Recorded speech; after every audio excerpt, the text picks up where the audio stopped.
125 करोड़ में चौकीदार होंगे क्या? अगर ये है तो फिर तो लगता है ऐसा है कि वो दूध की रखवाली बिल्ली को दे देंगे। अच्छा, हमको सिखा रिया है। देखिए, आपके नारे में, आपके पब्लिसिटी में, प्रोपेगेंडा में एक ही व्यक्ति है और उनका नारा है हर हाथ शक्ति, हर हाथ तरक्की, सबको साथ लेके चलो। अभी मजा आएगा ना भिड़ो। रियलिटी तो है हर हाथ लूट, हर होठ झूठ।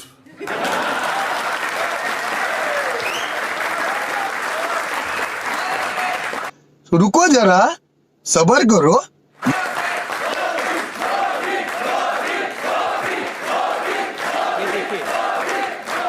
हेलो एवरीवन, स्वागत है आप सबका फिर से एक नए वीडियो में। फिर से आ गए एक नया रिएक्शन और फनी वीडियो लेकर। दोस्तों, आज हम लोग देखने वाले हैं इस वीडियो में डिबेट वीडियो।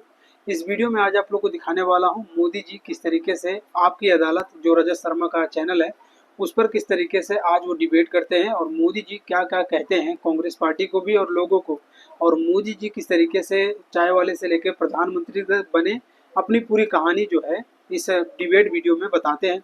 और जनता जो है वो किस तरीके से ताली बजाती है मोदी जी को लेकर, और मोदी जी क्या क्या बताते हैं इस डिबेट वीडियो में आप लोग को देखने को मिलेगा। तो ये डिबेट वीडियो काफ़ी खास डिबेट है, तो आप लोग डिबेट को लास्ट तक देखिएगा।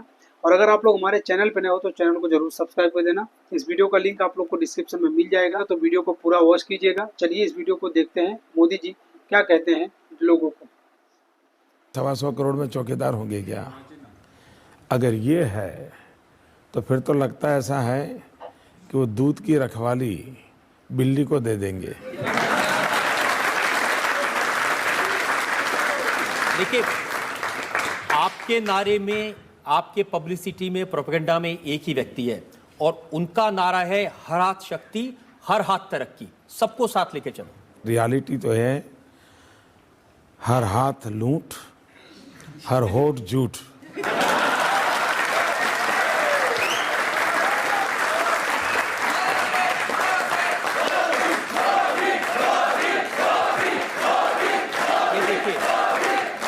जैसे यहाँ लोग मोदी मोदी कर रहे हैं हर जगह। अब नीतीश जी का मैंने भाषण सुन रहा था, वो कह रहे थे ये सब प्रचार है। टीवी खोलिए मोदी, रेडियो खोलिए मोदी सरकार, एफएम बैंड चलाइए इस बार मोदी सरकार, समाचार पत्र देखिए मोदी।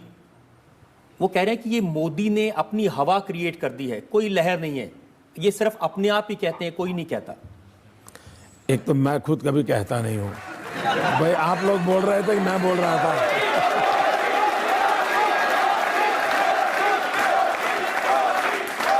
आपको किसी ने सिखाया है? आपको किसी ने बताया है? आप अपनी मर्जी से बोल रहे हो? आपको लगता है देश अपनी मर्जी से बोल रहा है?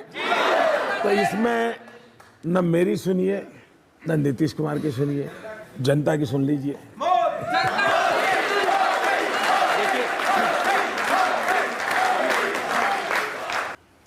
इसके ऊपर मैसेज आते हैं, और मैसेज क्या आते हैं ये मैं आपको सुनाता हूं। डिबेट आप लोग बीच में कैसे हवा बनती लास्ट है, तक देखिएगा, बहुत कुछ समझ में आएगा। मैसेज आया, ट्विंकल ट्विंकल लिटिल स्टार, अब की बार मोदी सरकार।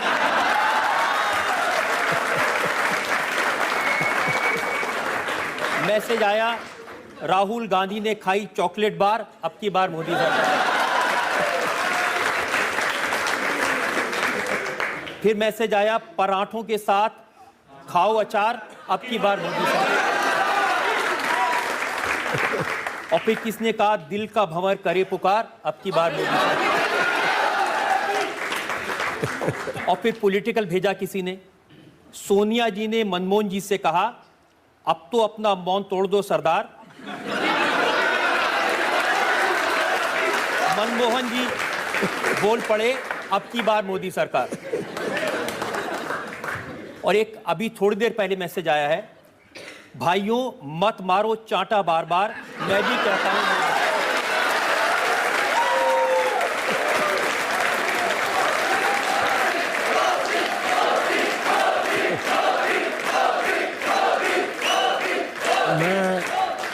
मैं देश की ये जो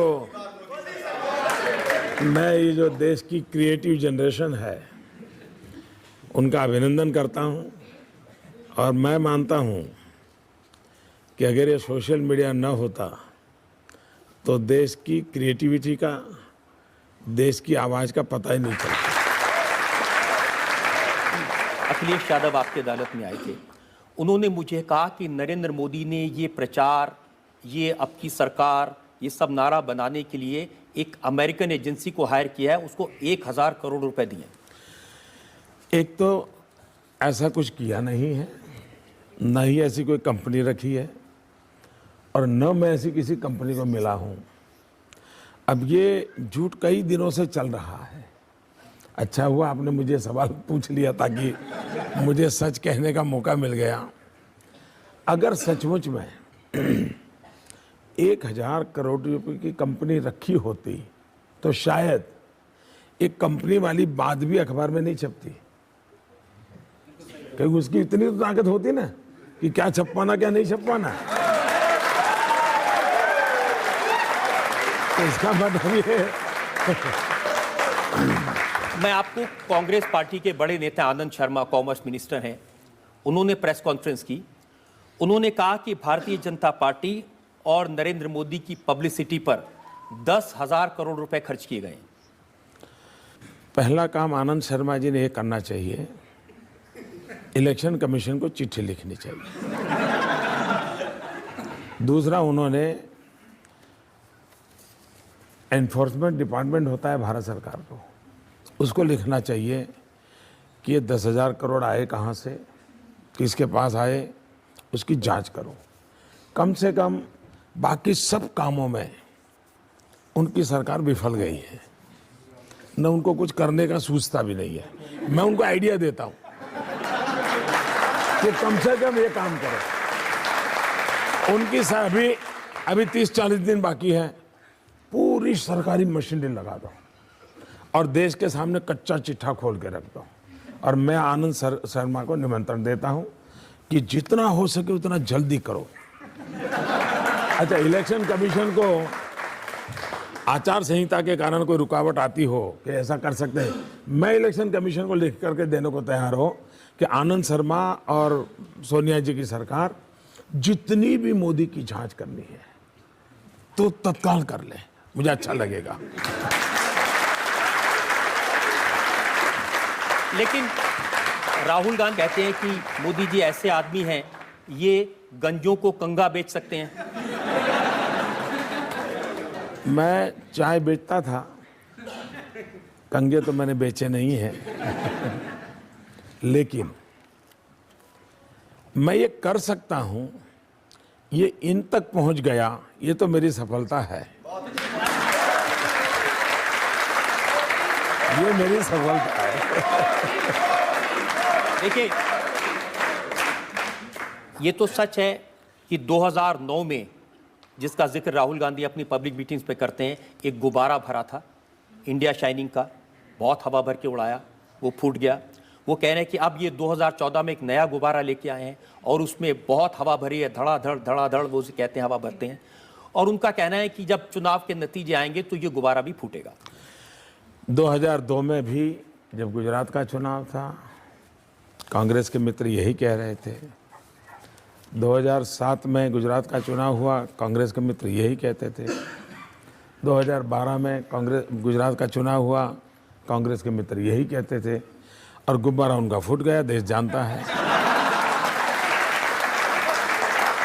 तो पहली बार गुजरात में उन्होंने मेरे साथ फ्रेंडली मैच की है और वो प्राइमरी मैच में बुरी तरह पिट गए हैं। अब वो फाइनल में आए हैं, मैदान में जनता तय कर लेगी।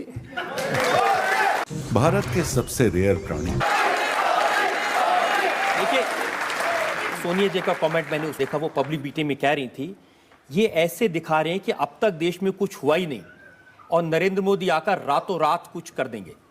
21वीं सदी का ये पहला दशक, इतनी अच्छी अपॉर्चुनिटी थी देश को। अटल बिहारी वाजपेयी जी ने जहां छोड़ा था, पूरे विश्व को लगने लगा था कि अब हिंदुस्तान टेक ऑफ करेगा देश आगे बढ़ेगा। ग्लोबलाइजेशन के इस युग में हिंदुस्तान एक ताकत के साथ खड़ा होगा, लेकिन अचानक टेक ऑफ करना छोड़ दीजिए, हम रनवे पर ही कोलैप्स कर गए और इसके कारण देश को गंभीर नुकसान हुआ है। और उस संदर्भ में हम कहते हैं कि जितनी संभावनाएं पड़ी थी, आप मुझे बताइए, आपने ऐसा कोई देश देखा है कि गेहूं विदेश भेजे और चपाती बाहर से मंगवाए? ऐसा कोई देखा है? हम आयरन और विदेश भेजते हैं और स्टील बाहर से मंगवाते हैं। अब इसको क्या कहेंगे? यह देश जिसके पास 20,000 मेगावाट बिजली के कारखाने बंद पड़े हैं, दूसरी तरफ कोयला की खदानें बंद पड़ी हैं। खदानें बंद क्यों पड़ी हैं? तो फाइल खो गई है। सुप्रीम कोर्ट में जाकर के दिल्ली सरकार कहती है फाइल खो गई है। अब मुझे लगता है उनके लिए फाइल खो गई है, देश के लिए लाइफ खो गई है। और इसके कारण अगर वो कोयला होता तो 20,000 मेगावाट बिजली के कारखाने चलते, बिजली मिलती तो छोटे मोटे उद्योग चलते, छोटे मोटे अगर उद्योग चलते तो नौजवानों को रोजगार मिलता, देश का जीडीपी आज जो गिर गया है वो नहीं गिरता। ये जब सारी बातें इसी तरीके से काम भी करें तो उनके मन में सवाल उठा है। और देखिए, उनको प्रॉब्लम ये नहीं है कि उन्होंने काम किया कि नहीं किया, उनका प्रॉब्लम ये है कि हम 4-4 पीढ़ी से देश चलाते हैं, 60 साल से इस देश पर हमारा कब्जा है, और एक चाय वाला हमें ललकारता है, ये उनको सहन नहीं हो रहा है। ये लोकतंत्र है, छोटे से छोटा बच्चा भी शासक को सवाल पूछ सकता है। इनको सवाल सुनने की आदत नहीं है। परेशानी इस बात की है, परेशानी इस बात की है कि ये चाय वाला प्रधानमंत्री बनने की कोशिश कर रहा है। पहली बात है,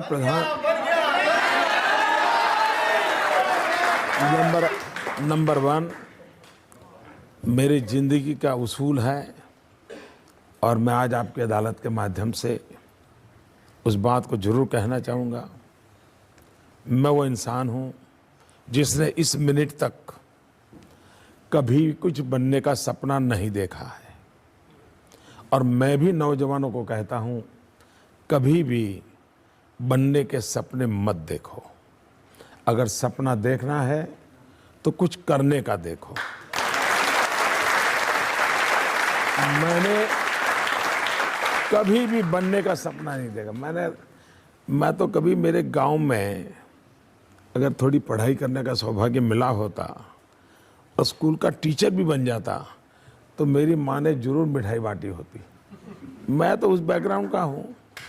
ये तो लोकतंत्र है, 125 करोड़ देशवासियों के आशीर्वाद हैं जो व्यक्ति का भविष्य तय करते हैं।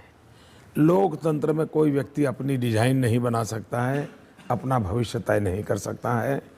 और अभी भी मैं कहता हूँ, इस पल भी करने के सपने बहुत है, बनने का सपना एक भी नहीं है।